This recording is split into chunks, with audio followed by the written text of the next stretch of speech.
एक बार फिर से आप सभी का स्वागत है आपके अपने YouTube चैनल प्राचीपीडिया पे। आज हम लोग कैंसर के बारे में डिस्कस करेंगे। जैसा कि आप लोग जानते हो कि हमारी जो बॉडी होती है वो सेल से मिलकर के बनी होती है। उसी सेल का जब क्या होता है, सेल डिवीज़न होता है, क्या होता है, सेल डिवीज़न होता है, तो वो 1 से 2 और 2 से 4 ऐसे ही इनकी संख्या बढ़ती रहती है। ये प्रोसेस जो होता है वो माइटोसिस और मियोसिस के द्वारा होता है, जिससे कि सेल लगातार डिवाइड होता है। लेकिन अगर ये जो सेल डिवीज़न हो रहा है वो अगर ना हो तो क्या होगा, तो हमारी बॉडी का जो ग्रोथ हो रहा है वो नहीं होगा। इसके अपोजिट अगर देखें कि अगर सेल डिवीज़न जो है वो बढ़ जाए, सेल डिवीज़न अगर ज़्यादा होने लगे तो क्या होगा, तो वो हमारी बॉडी के लिए हानिकारक हो सकता है। कैंसर भी वही चीज़ है, कैंसर भी वही चीज़ है। कैंसर का जो टर्म है वो हम लोग यूज़ करते हैं एक डिजीज़ के लिए जिसमें क्या होता है, एबनॉर्मल सेल डिवीज़न होता है किसी भी कंट्रोल के बिना, मतलब विदाउट कंट्रोल। और वो क्या करता है, वो इन्वेट करता है अदर टिश्यू को, यानी कि वो एक टिश्यू से दूसरे टिश्यू में चला जाता है। जो कैंसरस सेल्स होती हैं वो स्प्रेड होती हैं अदर बॉडी पार्ट में, यानी कि अगर मान लो कि कैंसर हमारे लंग्स में है तो वो क्या होगा, वो किसी दूसरे अदर बॉडी पार्ट में भी जा सकती है। लेकिन किसके द्वारा जाएगी, through the blood and lymph system, blood के द्वारा और लिम्फ सिस्टम के द्वारा। कैंसर को हम लोग नियोप्लाज्म के नाम से भी जानते हैं। अब हम लोग इस स्ट्रक्चर के द्वारा ये देखते हैं कि कैंसरस सेल और नॉर्मल सेल में क्या अंतर होता है। जो हमारी नॉर्मल सेल होती हैं उसमें जो सेल डिवीज़न है वो नॉर्मली हो रहा है, यानी कि 1 से 2 हो रहा है, फिर 2 से 4 हो रहा है, लेकिन एक स्टेज पे आने के बाद ये इवेंचुअली स्टॉप हो जाता है। वहीं अगर हम लोग सेल जिसका डीएनए डैमेज है उसको देखें तो उसमें एबनॉर्मल सेल डिवीज़न हो रहा है। इसमें जो कंट्रोल है वो नहीं है, सेल डिवीज़न में जो कंट्रोल है वो नहीं है, वो लगातार होता जा रहा है सेल डिवीज़न इस डीएनए डैमेज्ड सेल में। अगर इसके फीचर्स की बात की जाए तो इसके मेन 4 फीचर्स होते हैं। पहला है अनकंट्रोल्ड प्रोलिफरेशन। इसका मतलब होता है कि जो नंबर ऑफ सेल्स हैं वो रैपिडली इंक्रीज होते जाते हैं। क्या होते जाते हैं, इंक्रीज होते जाते हैं। सेकेंड है इनवेट टिश्यू, जिसे हम लोग मेटास्टेसिस भी कहते हैं। इसमें क्या होता है, एक ऑर्गन से जो सेल होती है, कैंसरस सेल जो होती हैं वो दूसरे ऑर्गन में चली जाती हैं। तीसरा है नो एपोप्टोसिस। अब ये एपोप्टोसिस क्या होता है, इसमें क्या होता है, जो पुरानी सेल्स होती हैं यानी कि जो ओल्ड सेल्स होती हैं उनकी डेथ होने लगती है, जिसे हम लोग क्या कहते हैं, एपोप्टोसिस कहते हैं। और चौथा क्या है, अनकंट्रोल्ड सेल डिवीज़न। इसमें क्या होता है, अनकंट्रोल्ड सेल डिवीज़न होता है। अब हम लोग इसके क्लासिफिकेशंस की बात करते हैं तो मेन इसके जो क्लासिफिकेशन है वो 4 तरीके के हैं। पहला है कार्सिनोमा, दूसरा है सारकोमा, तीसरा है ल्यूकीमिया और चौथा है लिम्फोमा या माइलोमा। तो पहला है वो क्या होता है, कार्सिनोमा। कार्सिनोमा में क्या होता है कि इस तरह के जो कैंसर्स होते हैं वो स्किन, वो कहाँ प्रेजेंट होते हैं, स्किन में और टिश्यू, कहाँ के, that cover the level of internal organs, यानी कि जो इंटरनल ऑर्गन्स हैं उसको क्या करते हैं, कवर किए होते हैं, जिसे हम लोग कार्सिनोमा कहते हैं। दूसरा है सारकोमा। सारकोमा कहाँ प्रेजेंट होता है, in bone, cartilage, fat, muscles, blood vessels और अदर कनेक्टिव टिश्यू। ल्यूकीमिया क्या होता है, begin in tissues such as blood forming bone marrow and cause production of abnormal blood cells in large amount and entry into blood.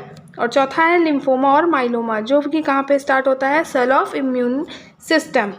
ये तो थी इसकी classification की बात। अब हम लोग इसके साइन एंड सिम्टम्स को देखते हैं। तो पहला है साइन एंड सिम्टम, लम्स। क्या हो जाते हैं, लम्स। जैसे कि हमारी स्किन है, जैसे कि यहाँ पे सेल का ग्रोथ अनकंट्रोल्ड हो गया तो यहाँ पे क्या बन जाएगा, लम्स बन जाएगा। दूसरा है कफिंग, ब्रीथलेसनेस।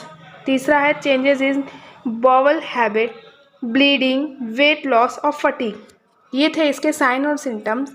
अब हम लोग इसकी इटियोलॉजी की बात करते हैं कि क्या क्या कारण है जिसकी वजह से कैंसर होता है। तो पहला है स्मोकिंग और अल्कोहल, दूसरा है टोबैको, तीसरा है जेनेटिक फैक्टर, चौथा है पुअर डाइट, पांचवा है वीकेंड इम्यूनिटी और छठा है ओबेसिटी। ये सभी कारणों की वजह से क्या होता है, कैंसर डेवलप होता है। अब हम लोग इसके नेचर की बात करते हैं कैंसर क्या होता है, दो तरीके का होता है, पहला होता है बिनाइन, दूसरा होता है मैलिग्नेंट। जो बिनाइन होता है वो कैंसीरियस नहीं होता है, लेकिन जो मैलिग्नेंट होता है वो कैंसीरियस होता है। बिनाइन में क्या होता है कि जो अदर बॉडी पार्ट्स में जो स्प्रेड हो रहे थे सेल्स वो नहीं होते, लेकिन जो मैलिग्नेंट होता है उसमें वन पार्ट से अदर पार्ट में सेल्स जो होती हैं वो स्प्रेड होती हैं, जिसे हम लोग क्या कहते हैं, मेटास्टेसिस। यही एक फीचर भी था कैंसर सेल का। ये तो थे इसके नेचर की बात। अब हम लोग इसके पैथोजेनेसिस को समझते हैं। पैथोजेनेसिस में क्या है कि दो फैक्टर है। पहला क्या है, एक्वायर्ड इन्वायरमेंटल फैक्टर जिसमें केमिकल, रेडिएशन और वायरस आते हैं, और दूसरा क्या है, जेनेटिक फैक्टर, जीन्स की वजह से क्या होता है, कैंसर होता है। ये दोनों क्या करते हैं, somatic cell mutation, somatic cells जो कि हमारी बॉडी में प्रेजेंट होती है, जो हमारी बॉडी को बनाती हैं, इसमें क्या होता है, अगर कोई म्यूटेशन, अब म्यूटेशन भी क्या है कि एक बार म्यूटेशन हो गया तो समझ लो कैंसर है, ऐसा नहीं है। इसमें म्यूटेशन कितनी बार होता है, 2 से 7 बार म्यूटेशन रिक्वायर होता है क्या प्रोड्यूस करने के लिए, कैंसर प्रोड्यूस करने के लिए, जिसकी वजह से फिर क्या होता है, चेंजेस होता है जीनोम ऑफ नॉर्मल सेल। जो नॉर्मल सेल है उनका जो जीनोम है उसमें क्या होता है, चेंजेस होता है, जिसकी वजह से 2 चीज़ें होती हैं। पहला क्या होता है, एक्टिवेशन होता है ग्रोथ प्रमोटिंग ऑन्कोजेंस का, किसका, ग्रोथ प्रमोटिंग ऑन्कोजेंस का, और दूसरा क्या होता है, इनएक्टिवेशन होता है कैंसर सप्रेसर जीन का, किसका, कैंसर सप्रेसर जीन का, जिसकी वजह से क्या होता है, expression of altered gene products, क्या, expression of altered gene product, जो जीन प्रोडक्ट्स बन रहे थे उसमें अल्टर होने लगता है, और क्या होता है, loss of regulatory gene product, क्या होने लगता है, लॉस होने लगता है रेगुलेटरी जीन प्रोडक्ट्स का, जिसमें अगर एडिशनल म्यूटेशन की वजह से क्या कॉज होता है, कैंसर कॉज होता है। ये थे इसका पैथोजेनेसिस की बात। अब हम लोग इसके डायग्नोसिस की बात करते हैं। तो इसमें पता कैसे चल, डायग्नोसिस का मतलब कि हम लोग को पता कैसे चलेगा कि कैंसर हो गया है। तो हम लोग CT scan, MRI scan, x ray, biopsy, physical examination, urine test और ब्लड टेस्ट की हेल्प से हम लोग कैंसर को डायग्नोसिस कर सकते हैं। अब पता तो चल गया, लेकिन अब इसका ट्रीटमेंट कैसे होगा, तो ट्रीटमेंट या मैनेजमेंट कैसे होता है, सर्जरी करा के, या कि जिस एरिया में कैंसर है उस एरिया की हम लोग सर्जरी करके उस पार्ट को ही हटा दें, या दूसरा है कीमोथेरेपी, यानी कि कुछ ऐसी मेडिसिन आती हैं जिसकी वजह से कैंसर को हम लोग रोक सकते हैं। तीसरा है radiation therapy, bone marrow transplant, immunotherapy और हार्मोन थेरेपी। इन सभी की हेल्प से हम लोग कैंसर को ट्रीट कर सकते हैं। मिलते हैं नेक्स्ट वीडियो में एक नए टॉपिक के साथ। तब तक के लिए मेरे चैनल को सब्सक्राइब कीजिए, लाइक कीजिए, कमेंट कीजिए और अपने दोस्तों में शेयर कीजिए। Thank you.